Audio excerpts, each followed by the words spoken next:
नमस्ते दोस्तों, welcome to my channel बावर्ची मम्मा।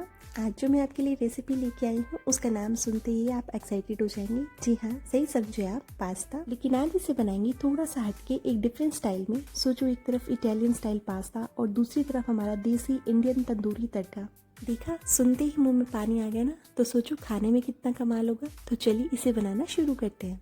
और मुझे ऐसा लगता है पास्ता बिना वेजीज के बहुत ही बोरिंग एंड प्लेन लगता है। और जो पास्ता में वेजीज होती है वो आपकी चॉइस की होती है, तो ये आपके ऊपर डिपेंड करता है कि आपको अपने पास्ता में कौन सी और कैसी वेजीज चाहिए। तो अपनी चॉइस की वेजीज ले और उन्हें कट एंड चॉप कर ले। पर्सनली मुझे पास्ता में बॉइल्ड कॉर्न्स बहुत ही ज़्यादा पसंद है, तो सबसे पहले मैं उसे ही पील कर रही हूँ। मार्केट में एक स्वीट कॉर्न का पैकेट आता है जिसमें आपको कॉर्न के दाने निकले हुए मिल जाएंगे, आप वो भी यूज़ कर सकते हैं। लेकिन मेरे पास ये घर पे ही रखा हुआ था, तो मैंने सोचा उसी को यूज़ कर लेती हूँ, क्यों उसे वेस्ट करा जाए। तो जो मेरे पास कॉर्न था मैंने उसे पील कर लिया है और उसके सिल्क थ्रेड रिमूव कर दिए हैं। आप देख सकते हैं देखने में कितना फ्रेश और मोटा और दानेदार लग रहा है। और आप देख सकते हैं इसके दाने भी कितने ईजिली निकल रहे हैं विदाउट एनी एक्स्ट्रा एफर्ट। बस थोड़ा सा एक्स्ट्रा टाइम और एक्स्ट्रा एफर्ट लगता है, आप इसे घर पर ही निकाल सकते हैं। और ये स्टेप मैं आपको स्पेशली इसलिए करके दिखा रही हूँ क्योंकि अगर आपके पास भी घर पे अब मक्का अवेलेबल है तो आप उससे कैसे दाने निकाल सकते हैं ईजिली। और जब सारे दाने निकल चुके हों तो आप इन्हें स्टोर करके रख सकते हैं एक जिपलॉक पाउच में। और जब भी आपको ज़रूरत हो बस आपको इन्हें निकालना है, बॉईल करना है और आपकी बॉइल्ड कॉर्न्स रेडी है। और दोस्तों, अगर आप मेरी ये वीडियो पहली बार देख रहे हैं तो मेरे चैनल को सब्सक्राइब करना ना भूलिएगा, वहाँ आपको ऐसी और इंटरेस्टिंग रेसिपीज़ देखने को मिलेंगी। सारे कॉर्न के दाने मैंने निकाल लिए, बस अब मेरे को जितनी ज़रूरत है उतनों को मैं बॉईल कर लूँगी, बाकी को मैं स्टोर करके रख दूँगी। मीनवाइल पास्ता को बॉईल होने के लिए रख देते हैं। जब तक मेरी वेजीज चॉप होगी इतने में पास्ता बॉईल होके रेडी हो जाएगा। तो इसके लिए मैंने 2 से 2.5 कप पानी लिया है। इसमें मैं डालूंगी 1 कप पास्ता। अब इसमें जाएगा थोड़ा सा नमक पास्ता में टेस्ट और टेक्सचर ऐड करने के लिए। इसमें जाएगा थोड़ा सा ऑलिव ऑयल ताकि ये पास्ता आपस में चिपके नहीं बॉईल होते टाइम। अगर आपके पास ऑलिव ऑयल नहीं है तो आप अपनी चॉइस का कोई भी ऑयल यूज़ कर सकते हैं। बस अब इसे लिड से कवर करके बॉईल होने के लिए रख दें। और पास्ता को बॉईल करते टाइम सबसे इम्पॉर्टेंट टिप ये होती है कि आपको इसे सिर्फ 90% तक ही कुक करना होता है। 90% मैंने इसलिए कहा क्योंकि जब हम इसमें सॉस एंड वेजीज ऐड करेंगे तो उस टाइम पर भी ये थोड़ा सा पकता है। तो अगर आप प्रॉपरली बॉइल्ड पास्ता यूज़ करेंगे तो उस टाइम पर ये एकदम मैशी हो जाएगा और खाने में बिल्कुल अच्छा नहीं लगेगा। तो इस बात का ज़रूर ध्यान रखिएगा। चलिए, जब तक पास्ता बॉयल हो रहा है इस टाइम को यूटिलाइज करते हैं और अपनी चॉइस की वेजीज को कट कर लेते हैं। मैं यहाँ पे अनियन, कैप्सिकम और टमाटो को कट कर रही हूँ। मेरी किचन में भी यही चीज़ें अवेलेबल है एंड फ्रेंकली स्पीकिंग मुझे अपने पास्ता में सिर्फ यही 3-4 चीज़ें ही पसंद है। ओवर क्राउडेड पास्ता मुझे नहीं पसंद है। और अगर आपको कलरफुल पास्ता पसंद है तो आप इसमें बेल पेपर, जुकीनी, ब्रोकली और मशरूम्स भी ऐड कर सकते हैं। और अगर आप इसे बच्चों के लिए बना रहे हैं तो मैं आपसे ज़रूर कहना चाहूँगी कि इसमें भर भर के वेजीज डालें। जनरली जो बच्चे नहीं खाते हैं वो भी वेजीज इसमें इंक्लूड करें, क्योंकि पास्ता के बहाने वो वेजीज भी खा लेंगे। वेजीज को चॉप करते टाइम आपको इस बात का ध्यान रखना है कि आपको इसे फाइनली चॉप नहीं करना है, इसे बाइट साइज जितना चॉप करना है। वेजीज को पास्ता में जनरली इसलिए ऐड करा जाता है ताकि पास्ता में क्रंच ऐड हो। पास्ता सॉफ्ट होता है खाने में, वेजीज ऐड करने से उसमें क्रंचीनेस आती है। अगर वेजीज को हम फाइनली चॉप करके डालेंगे तो सौते होने के बाद वो सॉगी हो जाएगी और पास्ता में क्रंच ऐड नहीं करेगी। सारी चीज़ों को मैं आपके साथ स्टेप बाय स्टेप और डिटेल में शेयर कर रही हूँ और बिल्कुल स्क्रैच से दिखा रही हूँ कि मैंने इसे किस तरीके से बनाया है। अगर आप इसे पहली बार बना रहे हैं तो कोई भी चीज़ आप मिस ना करें और वीडियो में एंड तक बने रहें। और टमाटो को कट करते टाइम मैंने सीड्स और इसके पल्प का एरिया है वो रिमूव कर दिया है। वो इसलिए क्योंकि इसमें जूसेस होते हैं। जब आप इसे बाकी वेजीज के साथ पकाएंगे तो ये पानी छोड़ेगा और वेजीज सोगी हो जाएंगी। तो इसका सीड्स वाला पार्ट रिमूव करके ही डालिए अगर आप इसे पास्ता में डाल रहे हैं तो। और लीजिए, सारी वेजीज को मैंने कट करके रेडी कर लिया। आइए भी इन्हें सौते करते हैं।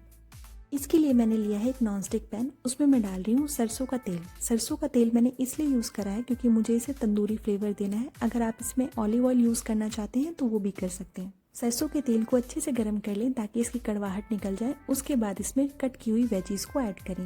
मैंने कॉर्न्स को भी बॉईल कर लिया तो मैं इसमें वो भी ऐड कर रही हूँ। साथ ही फ्लेवर के लिए इसमें जाएगा ऑरिगेनो, जो मैंने 1 टीस्पून डाला है। चिली फ्लेक्स, ये भी मैंने 1 टीस्पून डाला है। और थोड़ा सा मैंने सॉल्ट ऐड करा है। और इस बात का ज़रूर ध्यान रखिएगा कि ऑरिगेनो में भी सॉल्ट होता है, तो सॉल्ट की मात्रा थोड़ी कम ही रखिएगा, क्योंकि सॉल्ट कम हो गया तो हम वापस से डाल सकते हैं, लेकिन ज़्यादा हो गया तो उसे बैलेंस करना बहुत ही डिफिकल्ट टास्क होता है, बिलीव मी गाइस। बस अब इन सभी चीज़ों को वेजीज में अच्छे से मिलाएं और इसे सिर्फ 2 मिनट के लिए सौते करें। आपको वेजीज को पकाना नहीं है, बस इसे हल्का सा सीजन करना था और इसमें फ्लेवर ऐड करना था, दैट्स इट। और जैसा कि मैंने आपको पहले ही बताया, मैं इसे तंदूरी स्टाइल में बना रही हूँ, तो मैं इसमें स्मोक ऐड करूँगी जिससे वो तंदूरी फ्लेवर एनहांस हो। करना क्या है, बहुत सिंपल सा है। आपको एक छोटे से कोयले का टुकड़ा लेना है, उसको गैस पे अच्छे से गर्म कर लेना है। जब वो लाल हो जाए तो गैस को बंद कर दें। अब एक छोटी सी कटोरी पैन में रखें, उसमें इस लाल कोयले को डालें, ऊपर से डालें थोड़ा सा देसी घी। आप देख रहे होंगे धुआं उठ रहा है। बस अब लिड से कवर करके इसको 5 मिनट के लिए ऐसे ही रहने दें।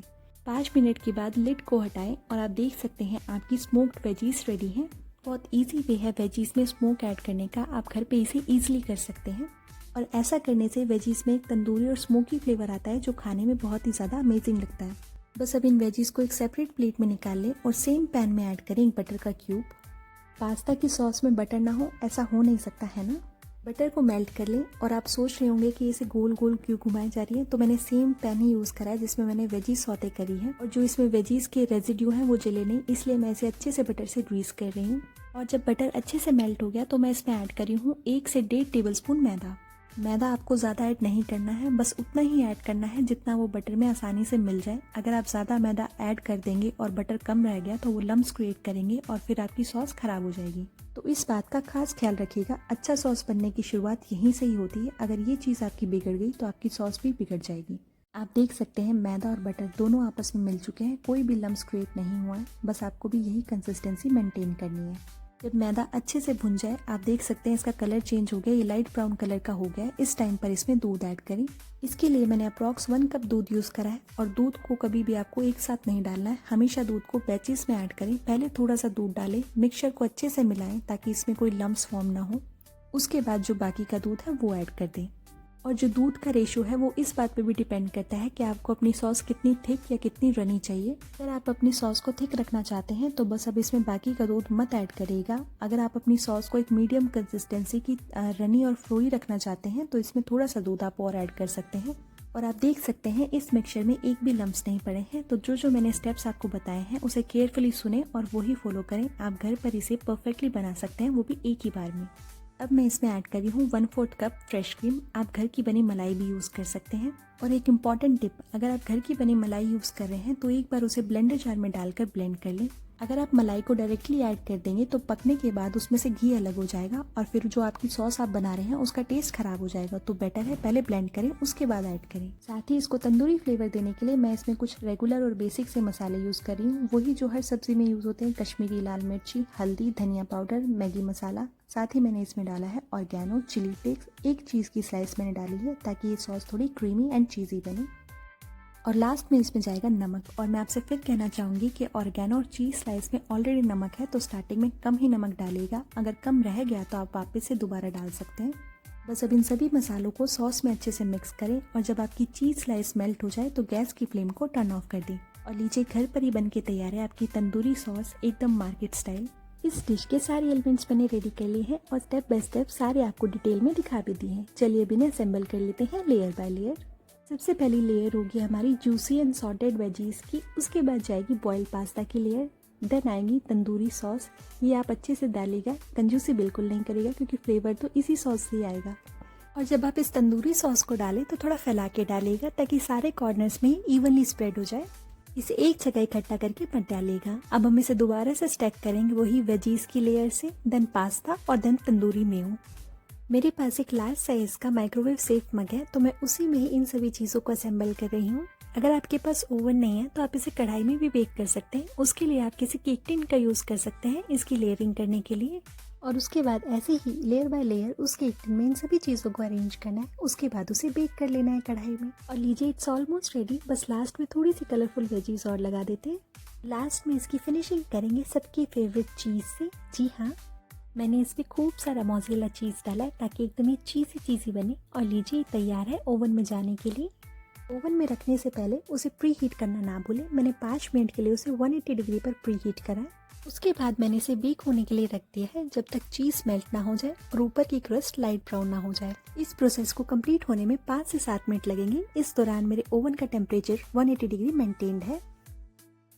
एंड आफ्टर 5 मिनट्स आप देख सकते हैं कम्प्लीटली रेडी हो चुका है। उसके बाद ओवन को बंद करें, थोड़ा सा इसे ठंडा होने दें और इसे केयरफुली निकालें। इसका सरफेस एरिया थोड़ा सा गर्म रहता है। और लीजिए आपका बेक तंदूरी पास्ता बनके बिल्कुल रेडी है। ये देखने में कितना टेम्पटिंग लग रहा है ना। तो देर किस बात की, रेसिपी आप सभी के साथ शेयर करती है। तो जल्दी से इसे बनाएं एंड एंजॉय। और हाँ, आज की ये रेसिपी आपको कैसी लगी हो कमेंट्स में ज़रूर बताएं। अच्छी लगी हो तो वीडियो को हाइप कर दें ताकि और भी लोगों तक पहुंचे। चैनल को सब्सक्राइब कर ले, नए हैं तो बेल आइकन को भी साथ साथ प्रेस कर दीजिएगा। चलिए फ्रेंड्स, फिर मिलती हूँ एक नई रेसिपी के साथ। तब तक के लिए बाय बाय।